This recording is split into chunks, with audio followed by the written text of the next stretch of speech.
What's up, Leafs Nation? Welcome back to another game preview. I'm Zack Phillips, and today we're going to be taking a look at game number 8 of the Toronto Maple Leafs regular season as they take on the St. Louis Blues. 4-3 Maple Leafs, 4-3 St. Louis Blues, but it's much more than that. It's much more than just a return to home after a crappy game against the Columbus Blue Jackets the other day. This, ladies and gentlemen, is the Craig Berube revenge game.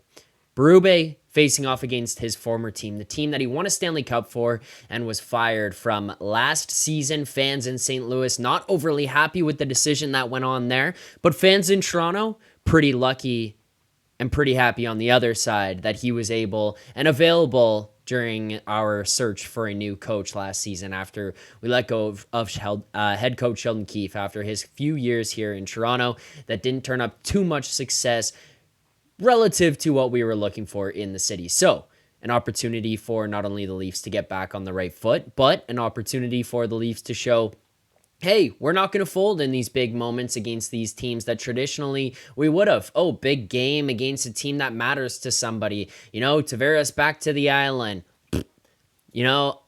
Craig Berube here tonight against the Blues. In past seasons, when it came to opportunities for this Leafs team to step up and rise to an occasion, they've fallen short. Are they going to follow in the same footsteps that they have in the past? We will find out here tonight. But as for what we've got for this Leafs lineup, let's take a look, courtesy of Daily Faceoff, and what we saw being posted earlier today, starting with the forward lines. No surprise, as I don't think it should change pretty much ever based on how much I love this guy. Matthew Knies up on the first line, left wing, alongside Austin Matthews and Mitch Marner. That one will remain intact. No notes there. Go down to the second line. The BMW, they stay intact there as well. Bobby McMahon, Max Domi, William Nylander. And again, when I'm looking at these lines, I just want to point out, first of all, when we're usually talking about lines, you say, oh, last game this, last game that. That's why we see this change. Last game, take the entire game film for every single guy, other than really Matthew Knies and Connor Timmins. Take the whole game film and throw it away and pretend the last one didn't happen. I don't care about those stats, minutes, plus, minus, shots on goal. Get rid of it. It doesn't matter to me. Get rid of it. We're just looking at body of work here. That second line has been really good together. The other night, not so good, but in the past couple of games ahead of that, pretty good together. BMW line stays intact. McMahon, Domi, Nylander. Good with it. Holmberg steps in for Pacioretty here on the third line. This is where I'm going to have some concerns. I'm not going to lie to you guys. Pontus Holmberg with this line had not been too good in the past little while. There was concerns about his level of play. Berube called him out in the media, saying he looked a step behind. There was a lot missing, a lot to be desired when it came to him, and a lot to be desired when it came to this third line. They were trailing the play at 5-on-5. They were one of the only groups out there amongst the four forward lines that were kind of getting their teeth kicked in at certain points in time. It just wasn't pretty. We weren't getting a lot from them, and it was making them look slow behind the play and like they were very, very vulnerable. Not good when you've got an $11 million center between Nick Robertson and Pontus Holmberg down there. So Pontus Holmberg goes down last game. He actually starts to play pretty well the other nights when they get the victory against the Tampa Bay Lightning. He looks okay. Kind of in the right direction there with that fourth line. And obviously against Columbus, nobody looked good, so it is what it is. But Max Pacioretty out day-to-day with an injury. Pontus Holmberg is going to get another opportunity here to say, hey, I messed up. I started the season poorly. I'm going to turn it around, and I'm going to make you guys proud. I'm going to show you why I deserve to be up in this lineup and getting minutes. So back to the third line for him. Nick Robertson scored his first goal of the season the other night against Columbus. Johnny T generates that chance, crossing the blue line, getting a shot off. Rebound pops out. Nick Robertson buries it. Hopefully that line can start to get some things going at 5-on-5. That's what that goal was generated from the other day. We're going to need it here tonight. Go to the fourth line. No surprise here really as of right now. Steven Lorentz, David Kampf, Ryan Reeves. Not shocked at all for myself. As for what we're going to see with the defense, this is where things have gotten interesting for people because, we're expecting something to happen with Liljegren. Where could he go? Is he going to hop back in? Well, Craig Berube put him in for one game, and since that point has not yet gone back to him. As we see here tonight, Morgan Rielly, Chris Tanev, Oliver Ekman-Larsson, Jake McCabe, Simon Benoit, Connor Timmins. Connor Timmins played very, very well the other day. He seems to be simplifying his game. I was not a big fan of him in the preseason, not a big fan of him in the first couple of games, but since that point, it seems like it has really, really started to kind of settle in for him. He feels like he's kind of cleaned some things up in his game, playing a lot more confidently alongside Simon Benoit, playing a little bit more comfortably and confidently under Berube. I don't know if he's saying things to him or what, but he's looked a lot better. He's going to get another go here tonight. Timothy Liljegren still unable to crack this lineup.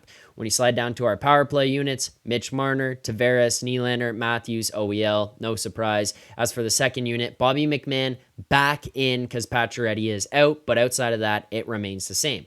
Nyes, Domi, McMahon, Riley, Robertson. Those are your 5. Penalty kill unit obviously remains the same here as well. Goaltenders tonight. This was the shocking one we found out here this morning from our very own here at the Leafs Nation tweeting out. I believe Nick was on it, Aaron was on it, David Alter was on it from not the Leafs Nation, but still was on it. All these guys telling us Joseph Woll will be getting the start here tonight. Took the starter's net at morning skate this morning. Shocked me a little bit. By everything I had heard, it sounded like he wasn't going to fully be ready to go. And there was hesitancy about whether he was going to be able to jump back. Would he be getting injured again here right away? Like, all of these things are kind of playing a factor into it and had me pretty concerned. I'm not going to lie to you, but he goes. I did kind of agree, this is just my opinion, with what the guys on Overdrive were saying the other day, is that if he's not 100%, if he's even 99%, or even if he is 100%, this could feel like a game you should just go to Stolarz. He's been incredible to start the season. He didn't get the opportunity to go in the back-to-back against Columbus, which just makes sense. I'm not complaining about that. It makes sense, but they play like garbage. Now you're going to go into this game against St. Louis on home ice in a revenge game for Berube, and you're throwing Woll back in there. Like, there are a lot of now storylines that are involved in this. There's some things up in the air. There's confidence and comfortability amongst these guys that could start to come into question. Like, you just go to Stolarz. It takes a lot of pressure away. It doesn't put the pressure on Woll that he has to be the guy here tonight to get this thing done for the Leafs in this Berube revenge game. A lot of that kind of just alleviates. So I felt like maybe Stolarz should even be the guy, whether he was healthy or not. Woll, that is. But apparently not. It's going to be Joseph Woll. So that's kind of how the lines shake out for the Toronto Maple Leafs. As for the Blues, one significant loss for them ahead of tonight, one that I was excited about. I've said it many times on here, but did get an opportunity as a kid to play with Robert Thomas. Always fun to watch these guys come home and play against Toronto, and you figure that it would have been packed with people from the area going out to watch him, but he's going to be out for 6+ weeks. So the Blues do lose him ahead of this game here tonight against the Maple Leafs. Unfortunate, really, but it is the nature of the business and the sport. Let's get to our best bet here, and as we do, I want to remind people that the best bet on the Leafs Nation pregame and the Leafs Nation postgame segment is brought to you by Bet365. You can open an account Bet365 today, bet on a huge range of markets, so whatever the sport, whatever the moment, it's never ordinary at Bet365. Remember to use code NATION, that's NATION, code NATION, NATION, when you sign up today. You click that link in the bio, use code NATION. All right, we're going to head over to Bet365. Things have not been good for us so far this season. Through 7 games, we are 2-6. We're giving out 8 bets. We are down 1.26 units so far on the season, based on everything that we've done and how far, how we are breaking these out, and the bets that we're giving, and the unit staking, which I do highly recommend you follow along. You don't have to use the same unit sizes, but just proportion them accordingly. Everything is not a full unit bet. Not everything needs to be, oh, this is what we're doing and this is how we're going to play it, so we're just hammering away fully on all of it. A lot of it can just be dialed back a little bit. You know, sometimes you can take it a little bit more easy on something depending on the confidence level, whatever it may be. But I was getting some flack. People were telling me, Zach, you know, you're trying to go with the props. They're harder to hit. They're harder to do this, whatever. yeah, they can be a little bit more difficult. But my argument would come that I feel like because there's so many markets out there that are having to be priced for these guys, it's maybe a little bit more difficult for them to accurately price every single player in every single market on every single night. Think about tonight. There's what? 8, 9, 10 NHL games being played. You got to put up markets for every single one of these guys. Saves, power plays, goals, assists, points, shots, all of that. It can be hard to do. That's kind of why I'm giving you a little bit of a lesson into what I'm looking for here. But I wanted to explain some of the behind the scenes stuff of how I'm approaching these things and trying to find some of these edges for us here. So that's kind of how some of that goes and how some of these things will start to get broken down for myself and what I'll be looking for. But yeah, that's the one thing I'm trying to find some value in here for us when we are placing these bets. And I do think I have some value for us here tonight. I think I found a good bet, and it's not just a narrative. I did some math. Yes, I did a math thing here. We're going to go heading over to Bet365's platform, which is very easy to use. Obviously, you just click in there, click on over to the Leafs Blues game. Then, as always, head over to the player props. Shocker, shocker. Leafs pregame show, giving out bets. We're going to the player props. I'm going with John Tavares anytime goal at plus 230. So I want to break down why I'm going with this one and what the reasoning behind it is, because I don't want you guys just sitting there wondering, oh, what is it that this guy's doing? Why is he just handing this out? He's on the third line. You just talked about why Holmberg was up there and how it might not be that great of a fit. Well, let me explain.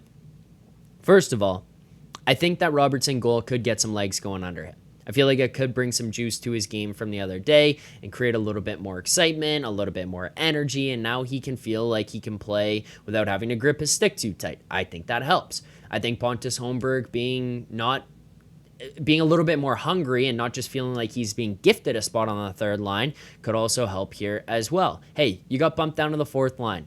You played okay on that fourth line position. Max Pacioretty is now out again with an injury.